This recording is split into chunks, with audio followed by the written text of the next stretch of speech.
আসসালামু আলাইকুম। কাছে আসেন। ভালো আছেন আপনি? হ্যাঁ ভালো। কোথায় যাচ্ছেন? কোন মাদ্রাসায় পড়েন? ওই যে এতিমখানার মাদ্রাসায়, এই যে এখানে। আপনি আমাকে চেনেন? আপনি যে ওজুখানা করে দিলেন। হ্যাঁ আমি ওজুখানা করে দিয়েছিলাম। জি, মনে আছে তো ভালোই। তারপরে আব্বা আম্মা আছে? জি। তারপরে হচ্ছে কি লাগবে আপনার বলেন। কাছে আসেন। এটা তোমার কি হয়? মাদ্রাসায় পড়ি। তুমি ওই মাদ্রাসায় পড়ো? একই মাদ্রাসায়? তা তুমি শার্ট প্যান্ট পরে বেড়াচ্ছ আর ওদের কাছে? সব দিয়ে দিচ্ছে। আচ্ছা, সমস্যা নেই। এখন তোমার কি লাগবে বলো। পাঞ্জাবি তো অনেক পুরনো হয়ে গেছে, নষ্ট হয়ে গেছে। পাঞ্জাবি লাগবে নাকি?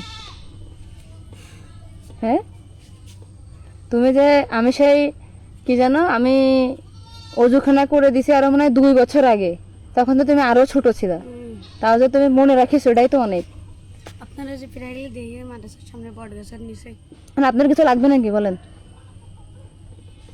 কয় পারা পড়ছেন, মুখস্থ করছেন কয় পারা? আমরা হাফেজ দিতে পড়ি। আমি পড়লাম এক পা, এনে জামাত কানে পড়ি। এক পারা পরে হাফেজ হয়ে গেছেন, তাই বাদ দিয়েছেন?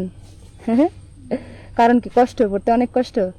সাইডের দিকে তিনটায় উঠে মানে তা 3টার দিকে উঠবেন আপনি, সমস্যা কি? দুদিন মাদ্রাসায় থাকলে তো কাজ। হ্যাঁ, এরকম করলে হবে? পড়াশোনা না করলে রাজমিস্ত্রির কাজে দিয়ে দেবো, তখন বুঝবা কি কষ্ট। বুঝছো? কারণ কি লাগবে বলেন আপনার। তোমার বয়স কত? 10 বছর? ও, আমি আর আপনি প্রায় সমবয়সী হব।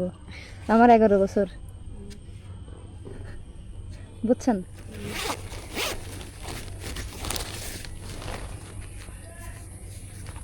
আপনি যে আমি সাথে যে কথা বলতেছি কেন বলেন তো দেখি। আপনি যে মাদ্রাসায় পড়েন এই জন্য কথা বলতেছি, নাহলে আপনার সাথে কথা বলতাম না। বুঝছেন? এটা নেন আপনি, কিছু যদি লাগে আপনার আপনি কিনে নিয়েন, ঠিক আছে? আর মন দিয়ে পড়াশোনা করবেন। আর জীবনে কি হওয়ার ইচ্ছা আছে? জীবনে কি হওয়ার ইচ্ছা আছে? হ্যাঁ, আমি দোয়া করি আপনি আপনার মনের ইচ্ছা আল্লাহ পূরণ করুক।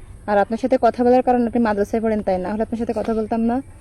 যারা মাদ্রাসায় পড়ে তাদেরকে আমি অনেক ভালোবাসি, ঠিক আছে? এটা আপনি মাদ্রাসায় পড়েন, তা আপনাকে হাদিয়া দিলাম, ঠিক আছে? আপনি তো মাদ্রাসায় পড়েন, দুজনেই। আচ্ছা, এই যে আপনারা কিছু নিয়ে কিনে খাইন। হ্যাঁ, এই যে, ঠিক আছে? যাক, আপনারা খুশি? ঠিক আছে, আমিও খুশি।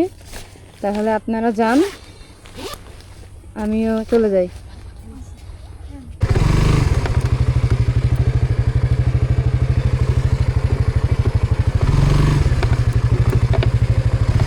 তাহলে আসি, আল্লাহ হাফেজ। হ্যাঁ।